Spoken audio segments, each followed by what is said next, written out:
Day 31, last day. The book is called Skid by Dean Young, University of Pittsburgh Press, the Pitt Poetry Series. The epigraph for the book. The main thing is not to be dead, by Robert Motherwell. In a video put out by Christie's, Motherwell says of modern abstract art, it's being secular. It's being done by an individual to satisfy his own inner deepest sense of integrity. It's the first art that doesn't work on tribal understanding. An interesting quote, but I'm pretty sure contemporary modern art isn't the first, just as we aren't the first to conceive of a secular existence. That is just not the case. Still, I agree with what Motherwell did.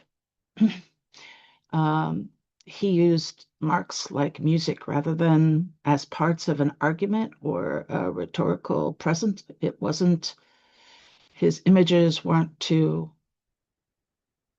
show the beauty of God or anything like that. I really like Motherwell's work. And for me, at least, it was the Motherwell quote that made me decide on Skid as the last book in this series. By the way, here's the whole Motherwell quote. An artist is someone who has an abnormal sensitivity to a medium.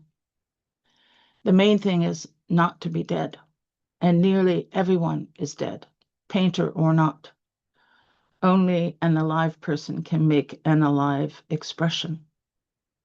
The problem of inspiration is simply to be fully alive at a given moment when working.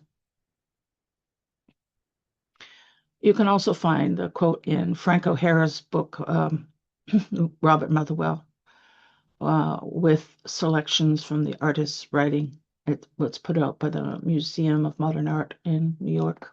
I think Doubleday, 1965 or so. Here's the first poem in the book that I'm actually talking about. Remember, Dean Young is the author of the book. Sunflower.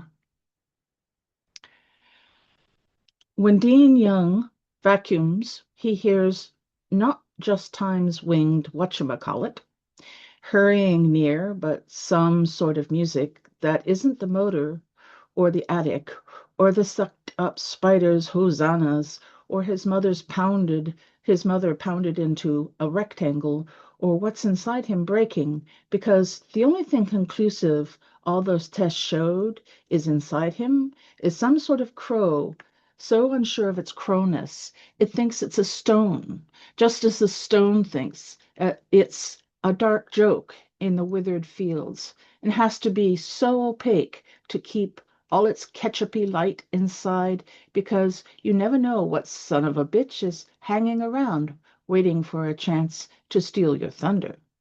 When Dean Young has his thunder, nothing moves. Not the dust in the hose, not the music, not even the eye of the crow. It drives him crazy how little effect he has. He thinks of his friends at ballparks and feels miserable. He thinks of women's behinds and feels radiant.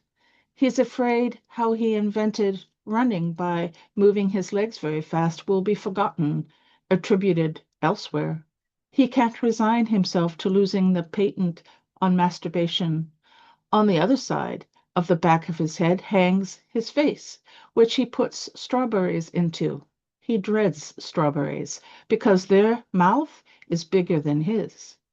He dreads his wife because he loves her. His strong opinions, capital punishment, arts education, the Newman, dissolves in water, the universal solvent that falls from the clouds, clouds that were his idea. Uh-huh. He's a surrealist or counted as such anyway. It took me time after reading the opening salvo, the poem I just read you, to put Motherwell's marks, the notion of aliveness in Young's poem, that sunflower, together.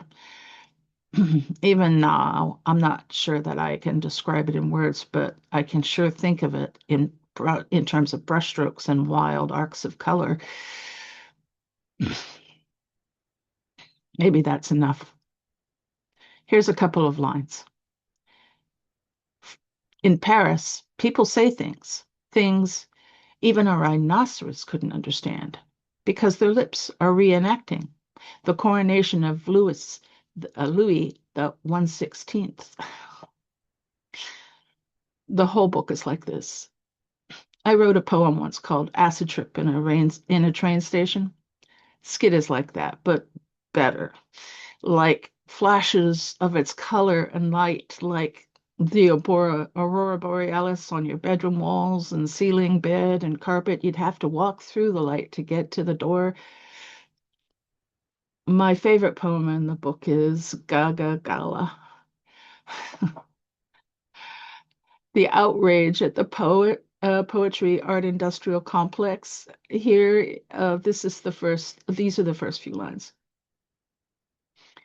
At the Institute of Haiku-Induced Orgasm, the reading was nearly over before it began. In Iowa City, when my friend read his poem about styling his dead mother's wig, it was like he was the only member of our tribe with a heart that still worked. I wonder, does anyone hear the Hare Krishnas outside passing near? At the center for useless experimentation, my poem about six swans went over big, although no one caught that it was really about Keats' tuberculosis. I'm going to stop now. Get the book. But only if you can handle abstract art, or maybe if you can't handle it, it'll be fun. Learning, learning that is, learning. It will be fun. That's all.